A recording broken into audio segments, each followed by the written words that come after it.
Battletoads for the NES. Let's go. Let's just start. This game's notorious. This game's hard. You all know this. Let's see how I get on. I've played it before. I know a few things about it, but we'll see.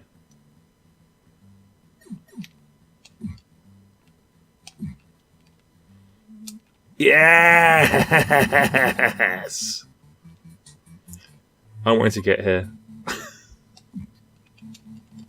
First 2 levels are basically a waste of time. I wanted to do that because I'm really glad I pulled that off, actually, because this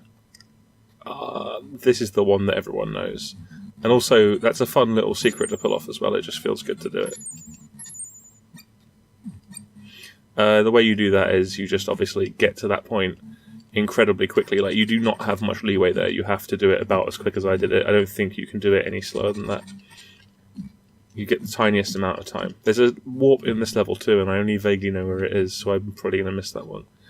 It is difficult to you don't really... I mean, given how this game is mostly notorious for being difficult, like, and it is difficult, you know. Wow.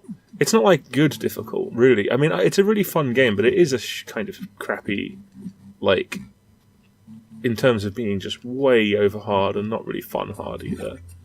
Although, while this level is definitely difficult, it's nowhere near the hardest. I can do this, and I've done it before. I don't know if I'll do it now because I'm recording and everything, but I've definitely done this before. Quite a few times. On several versions of it, although the NES one is definitely the hardest, and quickest, and less lenient. There's versions of this in basically every Battletoads game as well, pretty much. Battle Maniacs on the SNES has it, Battletoads and Double Dragon has it. I mean, it's not as hard in either of those games, but it's still pretty hard. Battletoads and Battle Maniacs is a really weird game. I do like it. Wow, that sucks. I should have just kept going. I do like Battle Maniacs. It's just, there's only like 6 levels. And they're all rehashes, pretty much, of levels from this game. And it's a little bit like, why? Why didn't they make a new game? I mean, it's really impressive graphically and sonically, but it just feels like a big rehash because of the fact that there's almost no new, fully new content in there.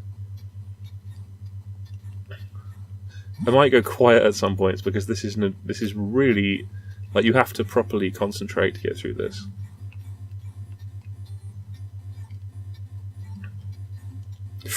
That was close. God, I'd forgotten how taxing this actually was. Because I'm saying about it not being, like, the hardest, and it's not, but it's still pretty hard.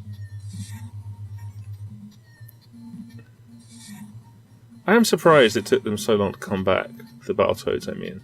Because they were in Shovel Knight. You do this sort of in Shovel Knight on the Xbox One, which is a version of Shovel Knight I don't care about because it's on the Xbox One. But Shovel Knight's really good, so if you haven't got around to that, I recommend it. I'm trying to think of anything else to say about Battletoads. It's a series that... why did I do that? It's a series that honestly doesn't... Okay, it doesn't really have any games that I think about are really, really awful.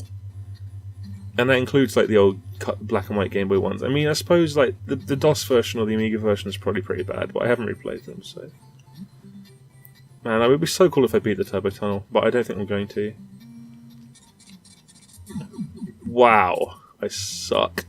Last go, unless I get extra life somehow. Let's see how I get on. Sorry about the quiet. You probably can't hear it properly, but the music's awesome on this game. I love this background as well, the layers, different layers of scrolling, it's just so cool. Oh, come on, that's not how I wanted to lose. Oh well, there you have it.